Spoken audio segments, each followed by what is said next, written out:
ससुराल सिमर का सिमर का।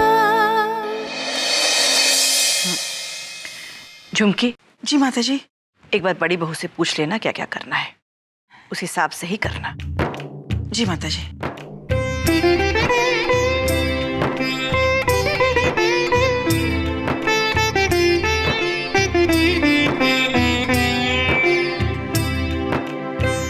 अब तुम तीनों भी तैयारियां शुरू कर दो।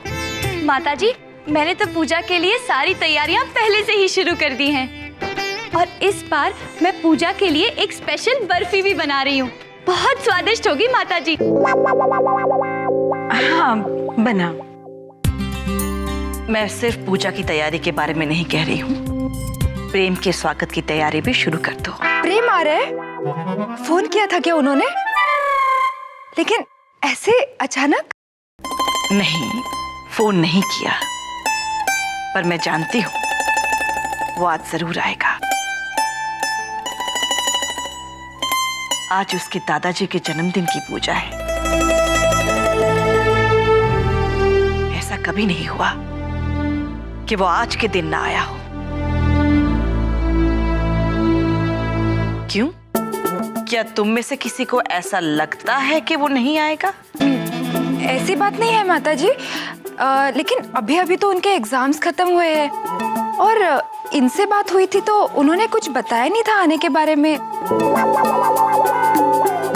तुम लोग जाओ ना, तैयारियां शुरू करो। जी ठीक है, मैं अभी जाके ना प्रेम का कमरा अच्छे से सजा देती हूँ। जाओ।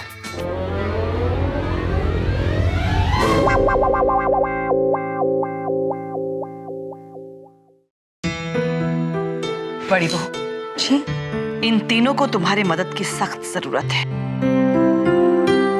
जाओ, जाकर देखो कुछ गड़बड़ ना कर बैठे। देखती हूँ, आप चिंता मत कीजिए।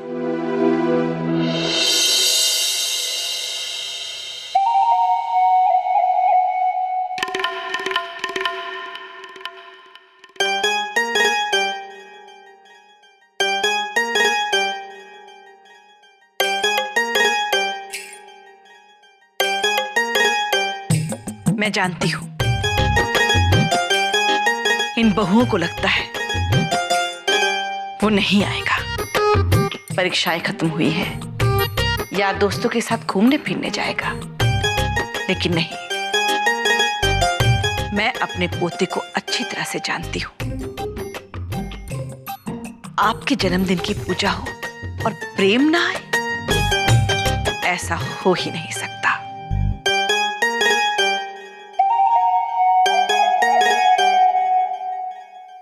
बुआ जी, अरे इसे क्यों ले आई साथ में? बुआ जी, इसे सब समझा दिया। किसी को पता तो नहीं चला? ना बुआ जी, किसी को ईयर ईयर खबर नहीं हुई। गुड। मतलब आप लोग दिल्ली फोन करने वाले हैं?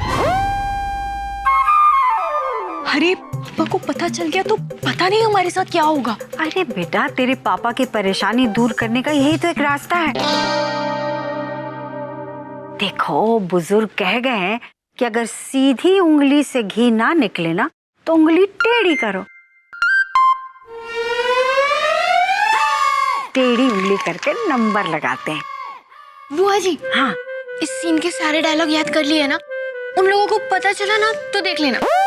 एक मिनट, तू बाय द वे अपनी बुआ जी को समझती क्या है? रट्टू तोता नंबर 1 हूँ मैं। अरे ऐसा पेपर रट लेती थी, हमेशा फर्स्ट आती थी तुम्हारी बुआ। हाँ, बात करते हैं by the way. By the way, बुआ जी आपके मुंह से ये सुनते ही वो लोग पहचान जाएंगे कि कौन बात कर रहा है। हम लोगों को पकड़वा देगा आपका ये by the way. By the way कब बोला मैंने? कब बोलती हूँ मैं बाय द वे? अरे बुआ जी, वो लोग कितने समय थे हमारे साथ? कम से कम 25 बाय द वे तो वो अपने साथ दिल्ली ले गए होंगे।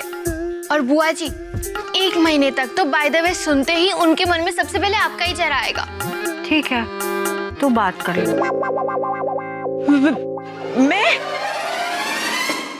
लीजिए पंडित जी। हाँ लाइए। जी, और कुछ चाहिए आपको? हाँ, बाकी तो सब ठीक हो रहा, लेकिन ये वो कोने वाला कचरा ये जरा साफ करवा दीजिए। हाँ हाँ पंडित जी, ये कोना क्या, सारे कोने साफ हो जाएंगे। आई मैं पंडित जी।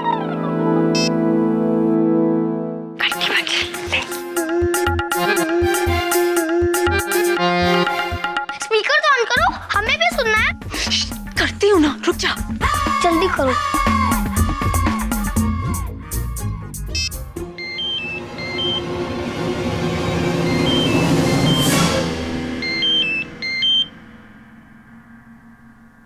लो, ये फोन को भी अभी बजना था। अरे कोई फोन उठाओ। मैं तो नहीं उठाने वाली, मुझे 50 काम पड़े हैं, बजने दो।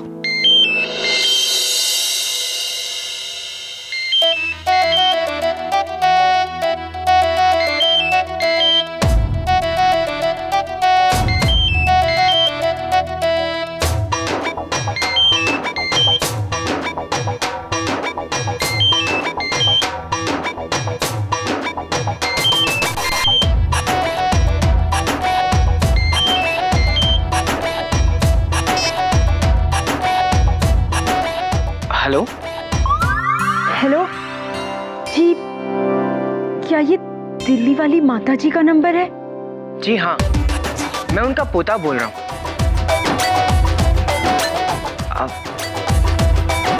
आप कहाँ से बोल रही हैं? माता जी का पोता। मतलब प्रेम। क्या बात करूं?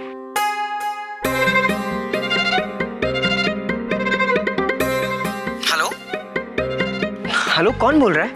अब जी मैं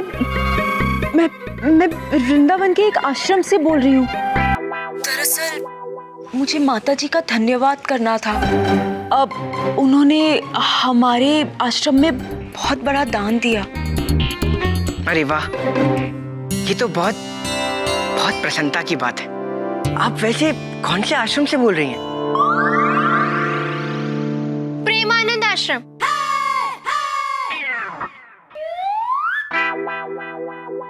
हेलो, आपकी आवाज को अब जी वो गले में जरा सी खराश है ना, इसीलिए।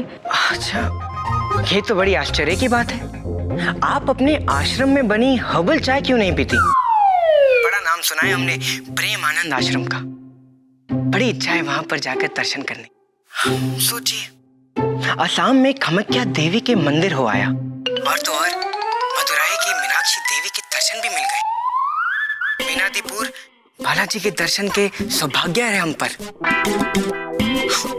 और बिहार के मंदिर भी जाकर आ गए। लेकिन इतने नजदीक वृंदावन के राधे श्याम मंदिर के दर्शन अब तक नहीं हो पाए।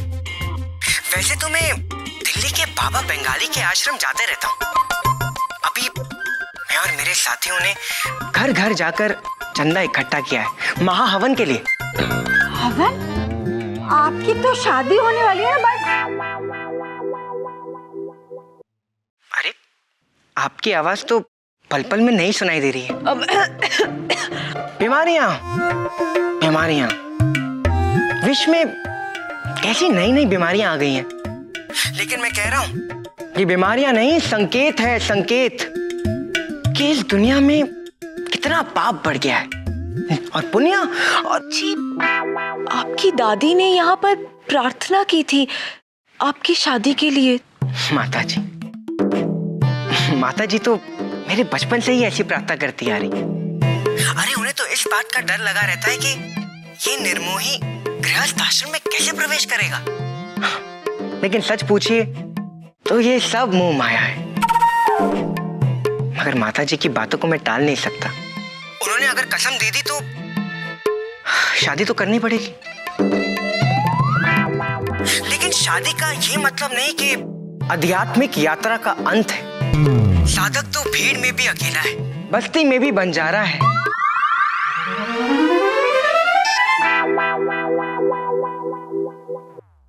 अरे, आश्रम से फोन था, कट कैसे गया? ये कैसा ट्विस्ट आ गया स्टोरी में? अरे ऐसे लड़के के लिए इतनी फुटेज बाय द वे। दीदी, मेरे मन में ना बहुत डरावनी तस्वीर आ रही है। वो साधुओं की ड्रेस, गले में बड़ा सा रुद्राक्ष, चंदन का टीका, एक हाथ में कमंडल और दूसरे हाथ में चिमटा, नहीं कटोरा भी हो सकता है, वाली है। दीदी, शादी के बाद ना वो आपको भी ले जाएगा चंदा इकट्ठा करने। राधे राधे, राधे राधे देवी सिमर, हमारे साथ चलकर दान मांगिए। चलिए।